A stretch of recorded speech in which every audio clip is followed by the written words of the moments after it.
Winter has set in. The icy breath of frozen death seeps through every crack by the garage doors.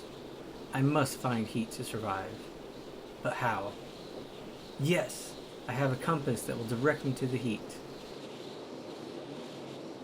Now I must navigate using the only tool I have to survive.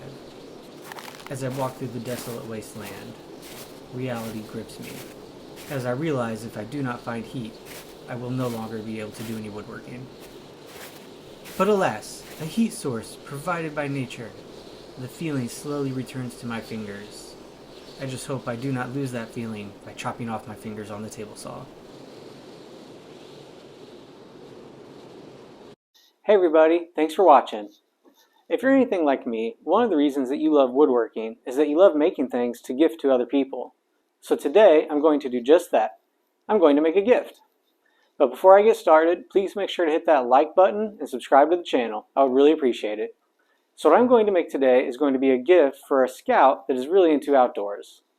This is a nephew of mine that does all kinds of camping trips and outdoor excursions with his scout group. So I was trying to think of something I could make for him, and what I settled on is a compass. Well, I'm not going to make a compass. I have no idea how to do that. But I can make a really nice box for the compass. So what I've done is bought this compass off of Amazon.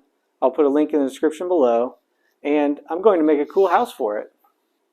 At this moment, I don't know what it's going to look like, but I do know that whatever the thumbnail shows, that's what I'm making. So hopefully there is actually a video to be made here, and if you're watching, well, I guess there probably is. But this is a project where I'm just going to kind of wing it and see where it takes me. Let's get started. I will put a link to this compass in the description below. I know this is a pretty specific project to work on and make for somebody, but somebody might want to give it a try, so I'll go ahead and put that link down there. And I was really surprised at how easy this came apart. I wanted it down to as bare bones as possible. Alright, so I got this off. It was actually much easier than I thought it was going to be. I thought I was going to have to cut that green plastic or something like that, but I didn't. It just kind of popped out. But as I got it off, I realized it wasn't quite working right. And I know which direction is north here, and it was close to pointing to north, but it wasn't pointing to north. So let me show you what I figured out was going on. So as you can see, it should be right on the end for north, pointing directly at me. I'm standing right in front of it. And I couldn't get it to point north for some reason, so I thought maybe when I took it apart, something broke or I did something to mess it up. But what I realized is the magnet in my apron is actually causing it to be all wonky. So if I just step aside, you can see it goes right to pointing to north. I have a magnet right here for holding bits or whatever. Now watch what happens here. Hopefully you can see this. If I bring it up, it immediately points the opposite direction.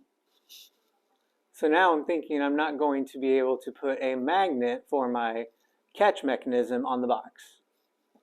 Well, I'm glad to know that. So to start off, I'm just going to take some measurements and just get a general sense of what I'm working with here.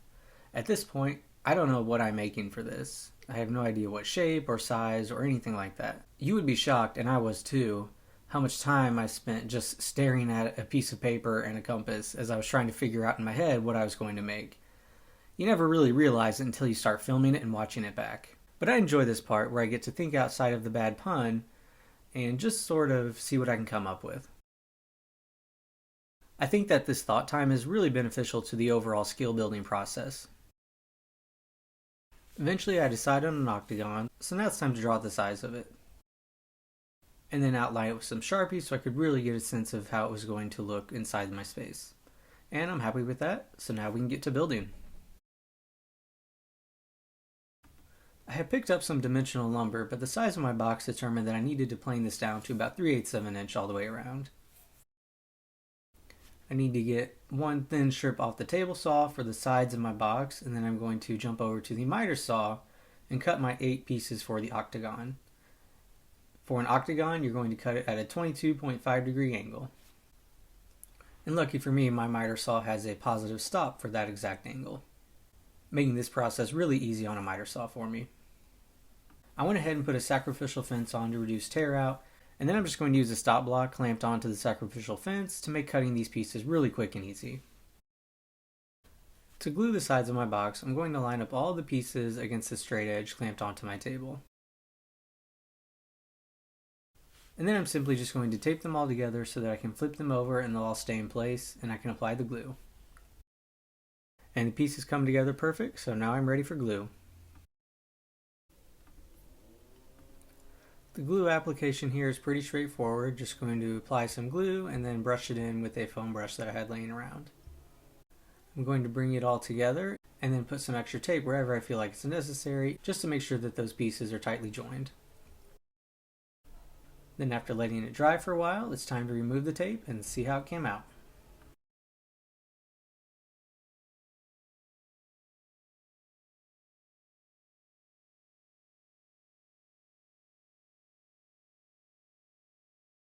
To make the tops and bottoms of the box, I'm just going to trace the outline of my octagon onto my cherry piece.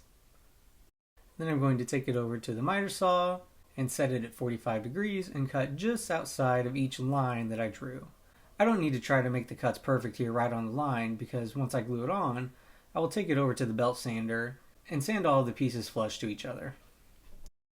You will notice that I'm using a piece of wood to hold these stock pieces in place while I'm making these cuts so that I can keep my fingers free from the blade. So after doing that process twice, I have two pieces ready to glue up. So I'm going to assemble my wooden hamburger here, both the tops and the bottoms glued on at the same time. And if you're wondering where the lid is, well, that comes later. Whenever possible, I like to use some scrap wood to make the clamping pressure more even throughout the workpiece. To make the tops and bottoms flush, I'm just going to run each edge along the sander until everything is smooth. I'm also going to cut a chamfer into all of the edges. This is going to give it a bit more of a refined and interesting look, but it's also going to make it feel nicer in the hands. Now this did leave some burn marks for me, so I'm going to have to get those out. And the best way to do that is just to sand them out. I'm electing to do this by hand because anything mechanical with the palm sander or something like that is going to be too aggressive, and it's going to remove the shape and angles that I have created on my box. This does take a little bit longer to remove those marks, but the end result is worth it. It's looking and feeling very smooth. So here's something I had no idea I was going to be doing when I started this project. Apparently I'm going to try some wood burning for the first time. I decided that the top of the box was just a little bit plain. I wanted to do something a little bit more interesting than carving or burning a name into it, so I elected to go with this symbol. I guess you'd call it the compass symbol? I don't really know, but it looks pretty cool. To accomplish this, I printed off the symbol and then cut out some of the main shapes with an X-Acto knife. And then I taped it onto the box and colored it in with a pencil so that I could remove the stencil. I initially tested to see if you could burn through paper, but that didn't really work. So this method seemed to be the best option. This will require me to do much more freehand work with the wood burning tool, but I've never been one to shy away from a challenge. And speaking of the wood burning tool, the tool that I picked up is this walnut hollow wood burning kit. It seems to have everything you need to get started. I will put an Amazon link in the description below if you want to check that out. And as always, that is an affiliate link, so any purchase you make through there does help support the channel, so I really do appreciate that. And also while we're on it, if you haven't already done so, please make sure to give this video a like and subscribe to the channel. And now, back to your regularly scheduled program. Some random guy trying wood burning for the very first time on an octagon-shaped box built just for a compass.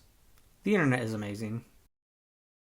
You can see that off to the side I have a piece of scrap wood that I've been testing my different wood burning tips on before I apply them to the workpiece.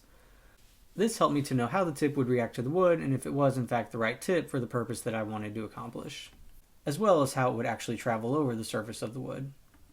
I wasn't necessarily planning to go beyond the star portion of the symbol, but it seemed like it looked a little unfinished, and I was actually beginning to feel a little bit confident in my wood burning. So I decided to tackle the two circles and then go ahead and add the north, east, south, and west as well. But I did make sure to draw all of those elements with a pencil first before I went over it with the wood burning tool. I know I probably did some things wrong or could have done some things better with my wood burning, so please feel free to let me know in the comments what I could improve on. But honestly, I was really happy with the results. So now I need to give this sealed box a lid. To do that, I'm going to cut it open on the table saw. And to help me with that, I'm going to use this quick handmade jig that's going to help me push it through the table saw without getting my hands and fingers too close. It'll provide support both on the top and the back so that I can put downward and forward pressure on it to get it through the blade. I found that a push block helped to keep the box up against the fence of the table saw. And to cut through this box, I have the blade raised just enough to cut through one edge at a time. And then as I move along, I will just rotate the box until all of the edges are cut. The last one was the most difficult, as there is a tendency for the box to bind against the blade, but I didn't have too much issue with that.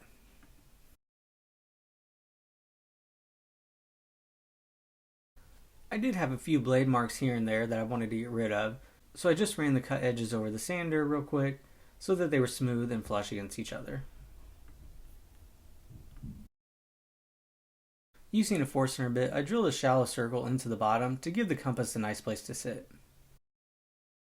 The next thing is to attach the hinge, and to do this I'm just going to mark the outline of where the hinge is going to go, and then chisel out the space with the hand chisel and hammer. I want the hinge to be flush with the top of the bottom of the box so that I don't have to chisel out anything on the lid. So I'm just going to take it slow until the hinge fits just how I want it. Anytime you're drilling holes for hinges, make sure you use a self-centering drill bit. I got mine started with that and then came back with a smaller drill bit to make the holes a little bit deeper.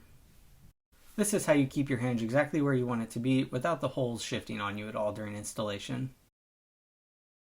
After getting my catch mechanism installed, this piece is ready for finish, which I will not show you now because I had some technical difficulties. But I will say I went with a simple Danish oil finish.